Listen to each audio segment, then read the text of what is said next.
तृषाला गलिया जीवना ते ओढी, तैसी तुझी गोडी लागोया जीवा. बाप रखमा देवी वरा विठ्ठली आवडी, गोडी अशी गोडी मिळून गेली. माऊली ज्ञानेश्वर महाराज की जय. मुक्त होता परी बळे झाला बद्ध, घेऊन या छंद माझे माझे. पाप पुण्यांगी घेतले जडून, कर्मनेने कोण करिता तो.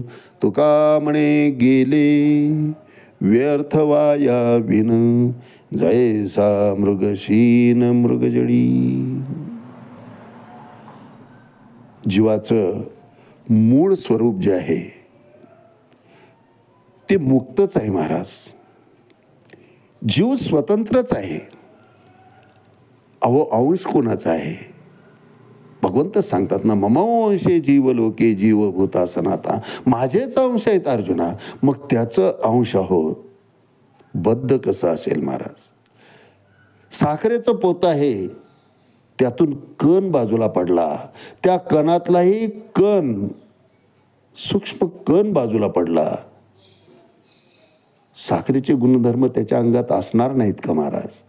अहो ते सुद्धा गोडच लागणार, साखरच आहे ती. तसं त्याचा अंश आहे आणि तो जर स्वतंत्र आहे, मुक्त आहे, जीव कसा बद्ध असेल?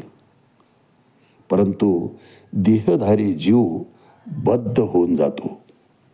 कारण दैवी ही एषा गुणमया मम माया दुरत्तया, मामेवय प्रपद्यन्ते माया मे ताम तरन्ति ते. अर्जुना, हा खेळ मी मांडलोय, भगवंत सांगतात.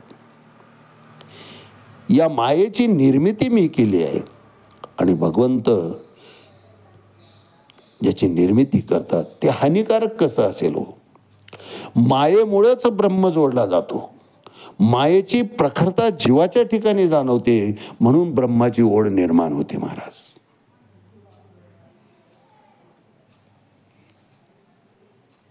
माया तेची ब्रह्म. अहो ती वेगळी नाहीच आहे. जीवानं आपल्याकडे यावं याकरता निर्मिलेलं ते एक आवरण आहे, तो एक मार्ग आहे. तो चुकीचा आहे हे जीवाला कळावं, त्याकरता संत संगत व्हावी लागते, सत्संग लाभावा लागतो. जीवानं अध्यात्माच्या वाटेनं चालावं लागतं महाराज. देहाच्या अनुषंगानं जीव मायेच्या अधीन होतोय.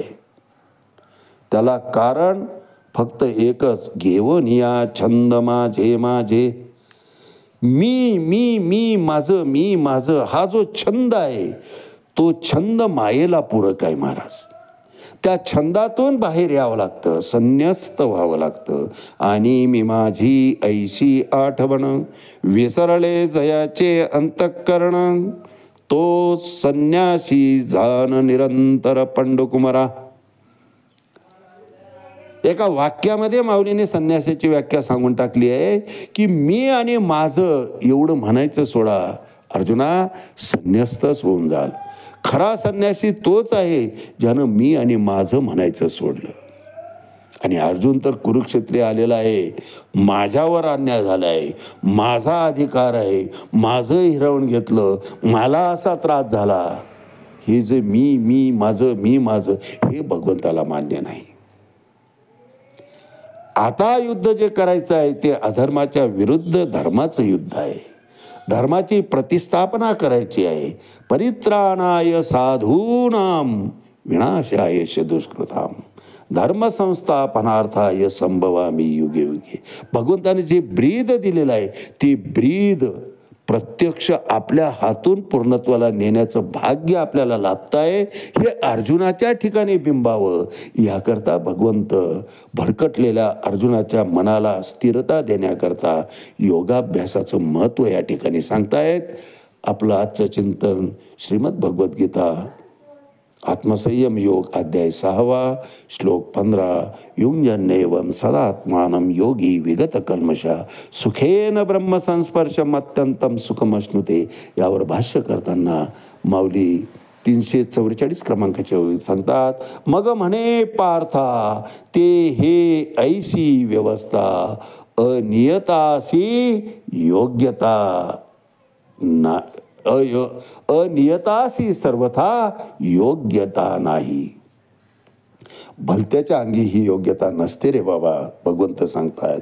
मग म्हणे पार्था ते हे ऐसी व्यवस्था, माझी व्यवस्थाच अशी आहे की जिथं योग्य आहे त्याच ठिकाणी मी ते कर्म घातलेलं आहे. जो कॅपेबल आहे, जो ज्याला अनुरूप आहे, त्याच्याच ठिकाणी मी हे कर्म घातलं आहे. म्हणून संकट आले आमच्यावर, दुःख आले, तर आम्ही त्या योग्यतेचं हे भगवंताला वाटलं. अशा प्रासादिक स्वरूपानं आम्ही आलेल्या दुःखाला, आलेल्या संकटाला तोंड द्यायला पाहिजे महाराज. त्याला सामोरं जायला पाहिजे. ती प्रभूची इच्छा आहे, तो प्रभूचा प्रसाद आहे. म्हणून त्याचा हास्यमुखानं, हसतमुखानं, अतिशय समाधानानं त्याचा स्वीकार करायला पाहिजे. मग म्हणे पार्था ते हे ऐसी व्यवस्था अनियतासी सर्वथा योग्यता नाही. श्रीकृष्ण म्हणतायत, पार्था या योग प्राप्तीची अशी ही व्यवस्था आहे की ती अव्यवस्थित माणसाला, ज्याची लायकी नाही, जो अयोग्य आहे, त्याला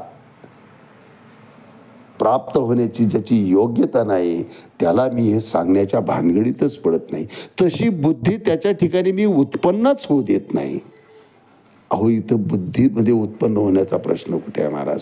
बुद्धीचा जो दाता आहे तोच प्रत्यक्ष अर्जुनाला हे सांगतोय की मग म्हणे पार्था ते हे ऐशी व्यवस्था अनियतासी सर्वथा योग्यता नाही. ज्याची योग्यता नाही त्याला मी हे सांगण्याच्या भानगडीत पडत नाही. अर्जुना, तू निश्चित त्यासाठी योग्य आहे, म्हणून मी हे तुला सगळं सांगतोय. आज याच ठिकाणी थांबूया. रामकृष्ण हरी पुंडलिक वरदा हरी विठ्ठल. श्री ज्ञानदेव तुकाराम पंढरीनाथ भगवान की जय. माऊली ज्ञानेश्वर महाराज की जय. जगद्गुरु तुकाराम महाराज की जय. शांती ब्रह्म एकनाथ महाराज की जय. आदि शक्ती मुक्ताबाई की जय.